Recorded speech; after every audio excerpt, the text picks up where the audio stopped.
So one of my favorite professors at Ozark, where I go to school, is a man by the name of Aaron Wheeler. And Aaron's a fairly new professor. He just started teaching there maybe about 3-4 years ago. But before he came to Ozark, he used to work for an organization, a missions organization called ELIC. And ELIC is an organization that's all over the world, and they're known for teaching English to students. And so they're a missions organization, but they're kind of like covert. They're like undercover. They don't actually tell people that they're Christians because they teach in countries that it's illegal to be a Christian. But they're well known around the world as these really elite English teachers. And so all of these countries like invite them to come because they're so good at what they do. And recently, just a couple years ago, the country of North Korea invited ELIC to come and teach English to their students. This was crazy. And so Aaron has one of his friends was actually one of the few teachers that was allowed to go into North Korea to teach. And he told me this story that she told him. I'll never forget it. So she had her class of about 50 students. And a weird cultural thing about North Korea is that they love to sing. For whatever reason, they just love singing. In unison together, they'll just all sing. And for whatever reason, they really love the song Amazing Grace. Which is ironic because they don't actually know what it's about. They just love the song Amazing Grace. And so you'll constantly hear the song Amazing Grace being sung all over the place. And so she had her class of about 50 students. And the building that they were in, I mean, it wasn't made very well, so the walls were really thin. And so you could constantly hear the classroom next door all the time. And so what the teacher would do, she kind of did something special for her class. Whenever a new student would come in, they would sing. They would all sing Amazing Grace together, all 50 of them. And it was pretty loud. So the other class would constantly hear them. And so what would happen is they would sing, and then the other class would want to sing. And so they would sing and then end, and then they'd wait, and then the other class would start singing, and then it would just be fun. What she says is this one day, she had a new student come in, and he came in, and all the students got excited. They knew what that meant, and so they all started singing Amazing Grace. And it was beautiful. Amazing Grace, all 50 of them. And then it ended, and then they waited. There was a pause, silence of about 10 seconds. They just waited. And then she says that what she heard next was the most angelic sounding Amazing Grace she's ever heard in her life. That it brought tears to her eyes. The whole class was on the verge of tears. It was so beautiful. Everyone was just kind of overcome with just this peace and just awe of what they were hearing. Because this was different than what they normally hear from the other class. And so then the song ended, and she was just astounded at what she had just heard. And so she immediately left the room, out the door, down to the other hallway, just to tell them how amazing it sounded. So she left the door, ran down the hallway just to be met halfway by the other teacher. And she said, "Was that you singing? That was amazing." And he said, "No, I thought it was you." He thought it was her, but she thought it was him. So who was it? I don't know. That story's crazy. I'll never forget that story. It's just crazy. And so whenever he told me that story, whenever Aaron told me that story, I was like, wow, that's an amazing story. That's incredible. That's crazy.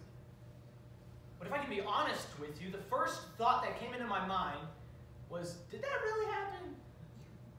Did that happen? Did that really take place? Is that story real, or is it just fantasy?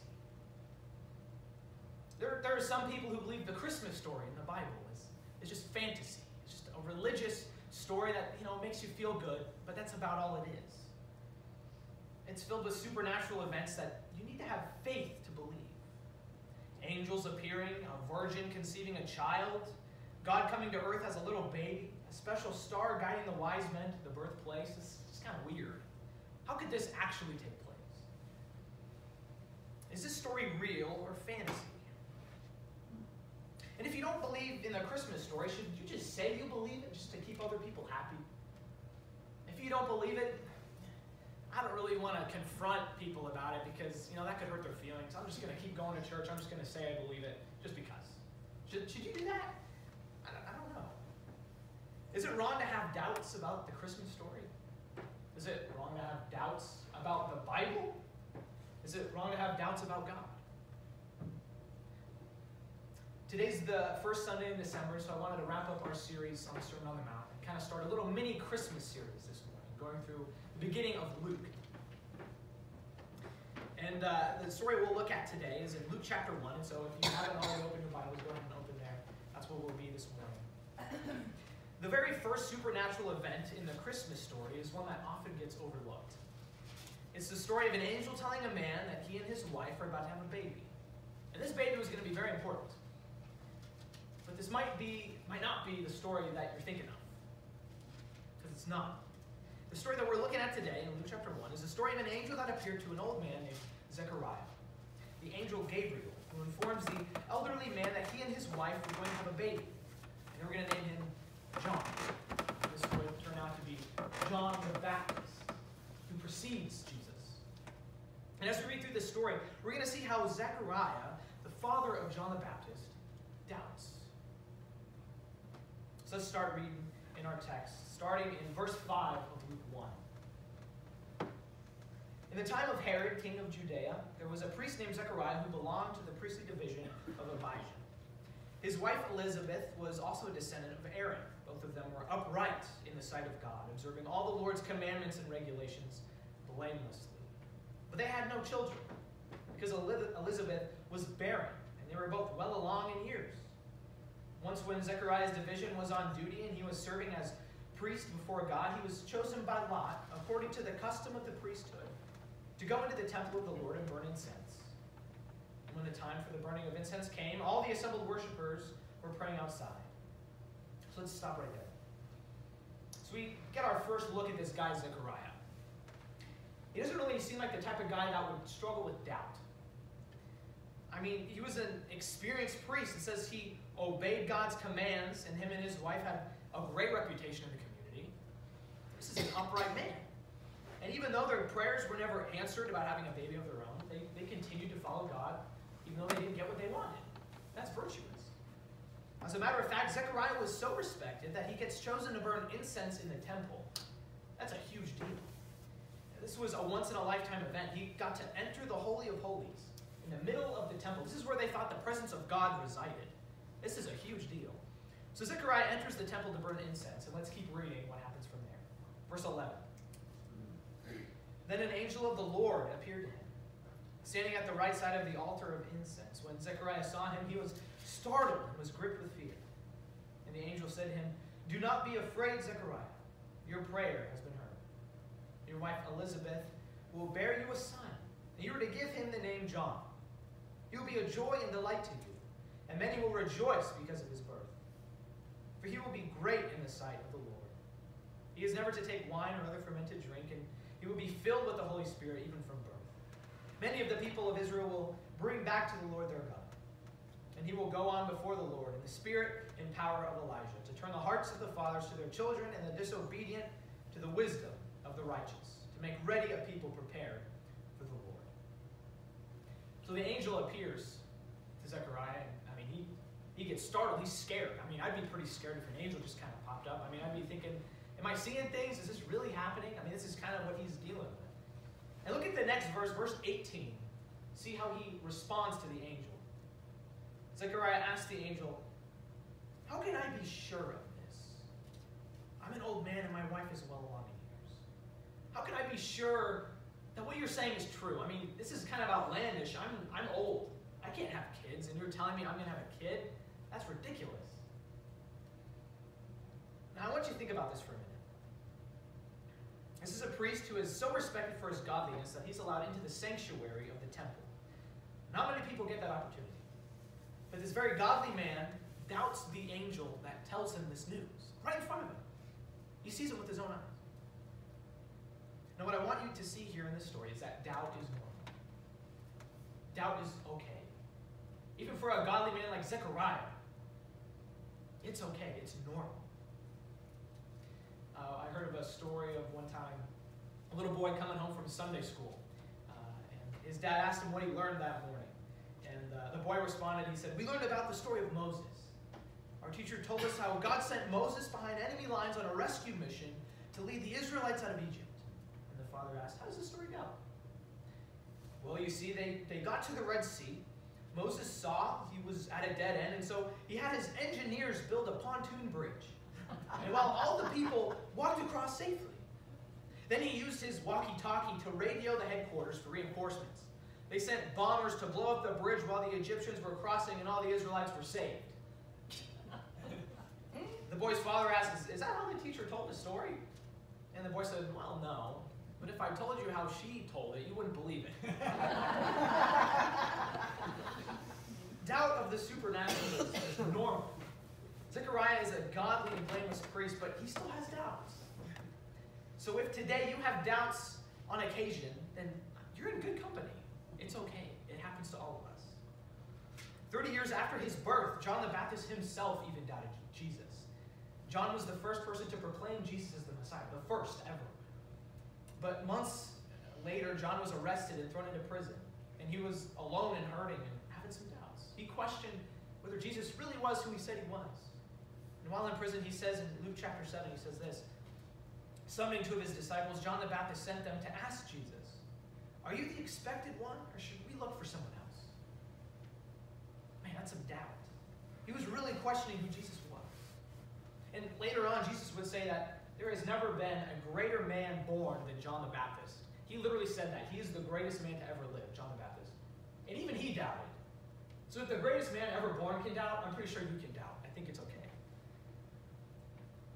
Some people really find it easy to believe in the supernatural. They just have faith. Some people just kind of have that spirit of faithfulness, and that's a gift.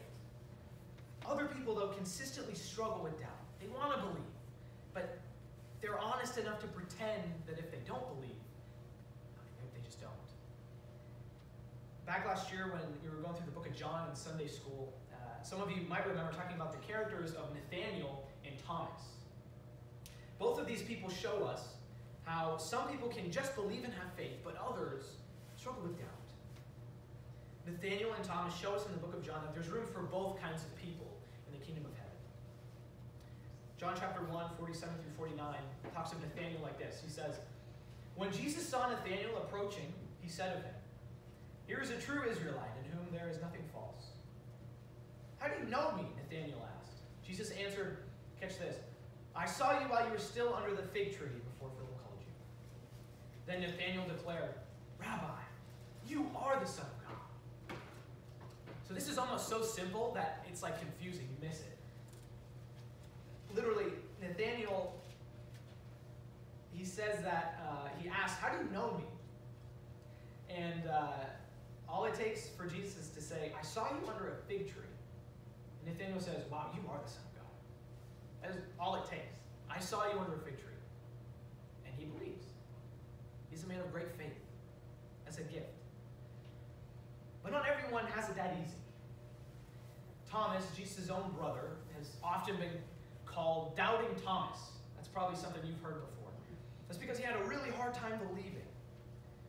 John chapter 20, 24 through 28 says this of Thomas. "Now Thomas, one of the 12, was not with the disciples when Jesus came. So the other disciples told him, 'We have seen the Lord.' But he said to them, 'Unless I see the nail marks in his hands, and put my finger where the nails were, and put my hand into his side, I will not believe it.' A week later, his disciples were in the house again. Thomas was with them. Though the doors were locked, Jesus came and stood among them and said, 'Peace be with you.' Then he said to Thomas, 'Put your finger here. See my hands. Reach out your hand and put it into my side. Stop doubting and believe.' Thomas said to him, 'My Lord and my God.'" For Thomas to believe, he had to physically see Jesus with his own eyes. He had to feel his hands and his side. He had to experience it firsthand. That's what he needed. And then, after Thomas believes, Jesus says, "Because you have seen me, you have believed. But blessed are those who have not seen and yet have believed." What he's saying is, I get it. I get that this is something that's hard to grasp, to believe. Someone died and then came back to life? What the heck? That doesn't happen. That's really hard to believe. He says, I get it. It's challenging.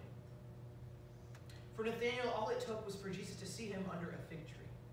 But for Thomas, he had to physically see Jesus for himself in order to believe. But both are in the kingdom of heaven. Both of them. So no matter where you are, if you're like Nathaniel or like Thomas, you're still welcome in the kingdom of heaven. Doubt is okay.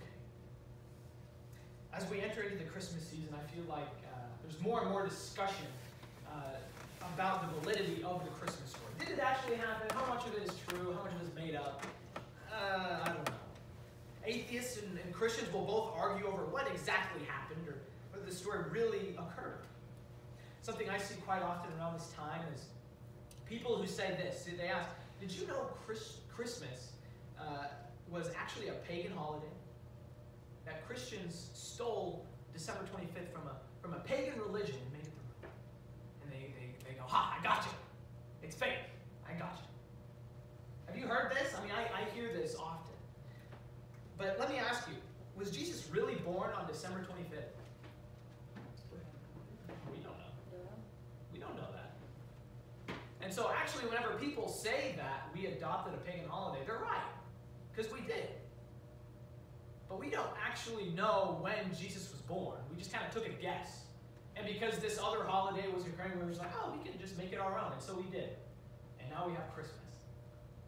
But that doesn't do anything to the validity of the Christmas story. That doesn't mean anything. And so whenever they say, oh, I got you, they really didn't accomplish anything. What I want to make sure you understand this morning is that if you hear someone say something like this, and it causes you to doubt, don't keep it on the inside. Talk about it. Seek the answers. Don't keep it on the inside. Because that can be detrimental to your faith. Lee Strobel was an investigative reporter and an award-winning journalist for the Chicago Tribune. And he was also an atheist. His wife, however, was also a very intelligent and bright person. After a while, became a Christian. She was introduced to Jesus. And he started to notice some positive changes in his wife. And so being the investigative reporter that he was, he decided to start to look into the facts. You know, is the Christmas story legit? Is it legit or not? Just to prove his wife wrong that she was wrong, so she could come back to, common sense. He writes, I began to investigate as any good journalist would by trying to separate myth from reality and looking closely at what remained. I examined the evidence so that I could decide for myself. He also writes somewhere in the middle of his investigation, he prayed this prayer. God, I don't think I believe you're there. But if you are, I want to find you. If you exist, please show yourself to me. What Lee Strobel didn't realize was that all that time he was doubting. His doubt would eventually lead him to some answers. And after about 2 years of researching extensively about this, he became a Christian. He saw the evidence. He had doubts, and so he sought out the answers. And he became a Christian. And now he's a pastor and an author in California, writes dozens of books specifically about this topic of doubt and the evidence for Christianity. Lee had doubts and made an effort to find evidence so he could make a decision. But what happens when we have doubts and we don't really do anything about it? We just let them, we just keep them inside and don't tell anyone about it. Let's look back at our story in Luke, verse 18 through 20. Zechariah asked the angel, how can I be sure of this? I'm an old man and my wife is well along in years. The angel answered, I am Gabriel. I stand in the presence of God and I have been sent to speak to you and tell you this good news. And now you will be silent and not able to speak until the day this happens because you did not believe my words, which will come true at their proper time. An angel appeared to him and he didn't want to believe it. And because he refused to look at the evidence, because he didn't believe, for 9 months, he couldn't speak. For 9 months. And what you need to understand is that prolonged, indecisive doubt can be a disability to us. It can be a huge detriment if we just keep avoiding the evidence. I like the NIV 1984's translation of Zechariah's response to the angel. In verse 18, he says, how can I be sure of this? How can I be sure of this? Oftentimes I feel like people pair faith with laziness or faith with stupidity. Kind of just going, well, I don't know, I'll just blindly believe something. That's kind of what people think faith is. And they couldn't be more wrong. There's been a movement of people who say that you don't need faith, that you can know things for absolute certainty with science. You don't need faith. Listen to me this morning. Don't let anyone tell you that they don't operate on faith. Everybody operates on faith. Everyone does. It's impossible not to. Let me ask you this. What is religion to the fullest sense? What is religion? It's the answer, or the answers to the big questions in life. Like, why are we here? What is good and what is bad? What's wrong with us? Religion answers these questions. Everyone has some sort of answers to these questions, whether they're religious or not. If an atheist claims that they're an atheist, they have no religion, that's what they would say. But they have answers to these questions. Everyone's answer to these questions are a faith assumption. You have to use faith to answer these questions. Therefore, everyone actually has a religion. Because everyone has faith. Everyone has their own faith. And so whenever anyone tells you, oh, I don't need faith, I don't operate under faith, that's actually a faith assumption. So everyone actually has faith. It's impossible not to have it. So what is faith? Faith means belief in testimony. Have you met Abraham Lincoln? Of course not. No, you haven't. But you believe he existed because of the testimony handed down to you. People who lived during the life of Abraham Lincoln witnessed him and then told it to other people who then passed it down and then passed it down, and now here we are, Abraham Lincoln. We believe it because it was passed down in testimony. Can you know for certain that he existed? No, technically, because you've never seen it. You can't. But you believe other people who tell you that he did. Did you know that there's actually more evidence of Jesus being alive after being proven dead than there was when Abraham Lincoln was shot at Ford Theater? There were 500 people who witnessed Jesus alive and well after he died. 500 people. That's more people than were at the Ford Theater when Abraham Lincoln was shot. There's more evidence of Jesus being alive than Abraham Lincoln being shot. We doubt the gospel, but we think Lincoln's death is fact because a history teacher told us. A lot of people would disagree, but the Bible actually turns out to be pretty reliable. I compared the amount of ancient manuscripts we have of the New Testament, which means we don't actually have any original copies of it. They're all lost, but we have these ancient manuscripts written between 50 and 100, the years 50 and 100. I compared the amount of those that we have with other ancient manuscripts of other important writings that we have, that we accept as fact. We have no problem believing. So Aristotle, the ancient Greek philosopher, we have 49 manuscripts, 49 evidences of his existence, 49 of them. Plato, the other ancient Greek philosopher, we have 7 manuscripts from Plato. Caesar Augustus, the ruler of the Roman Empire, 10. William Shakespeare, a little more recent, the 1500s, 6. The New Testament, you ready for this? Are you ready for this? 24,000. 24,000. If you have questions, if you have doubts, seek the answers. Don't do what Zechariah did and doubt and just not do anything about it. Seek out the answers. Because guess what? There are answers. No question that you may have is too much for Christianity. It stood the test of time. It's been alive for 2,000 years. Your doubt is not going to crash Christianity. Some of you may have grown up with the idea that you're supposed to run from your doubt. That doubt's a bad thing. But if you have doubts, you're supposed to run the opposite way. You're not supposed to let anyone know, because that could mean that your faith is weak. But that's not how this works. In order to strengthen your faith, you take your weaknesses and you build them up. You build them stronger. You take your doubts and you go, I don't know what this means, so you ask questions. And then you get the answers. That's how you build your faith up. That's how you get stronger in your faith. Seek out the answers. Let's finish our story in Luke. If you want to jump ahead to verse 57 of chapter 1. 57 through 64.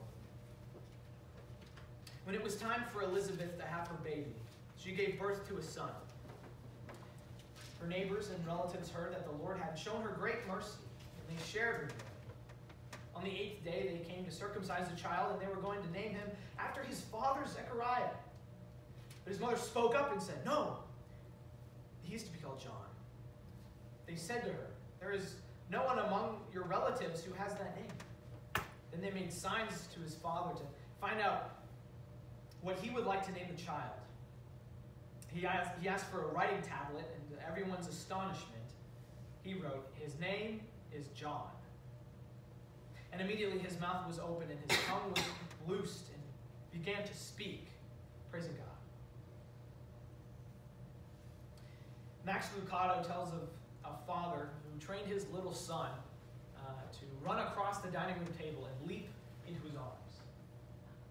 And so one night, the family had guests over, and so they wanted to kind of show off their little trick that they do. And so he set his son on one end of the table, and he went and stood at the other end, and he was like, "Hey, come on!" And so he went up across the table and jumped into his arms.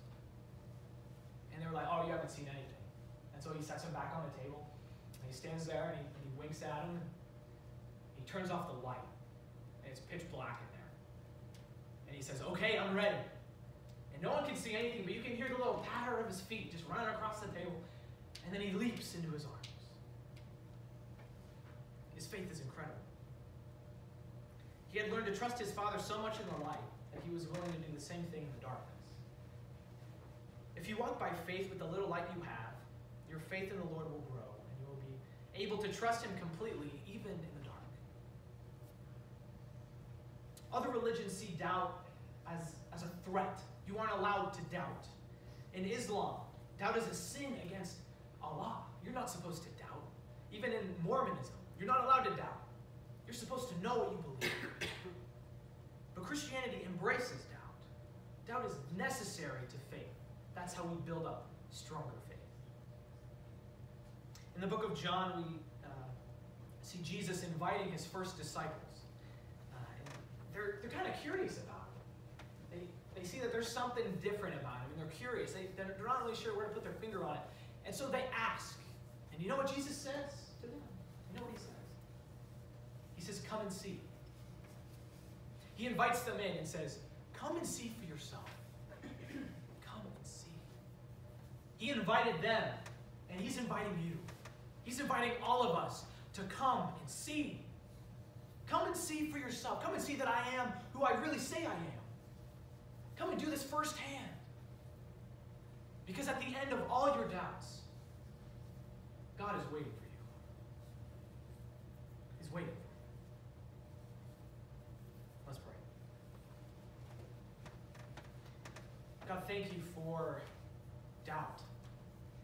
Thank you that you give us the opportunity to strengthen our faith in you so that greater things can be accomplished for the kingdom of heaven. Lord, I pray that if anyone in this room is experiencing some doubt, that they would go and seek answers. They'd go and talk about it. They wouldn't just bottle it up inside and let it destroy them. Lord, help us seek you with everything that we have. It's your name I pray. Amen. Our decision hand will be turning to 280.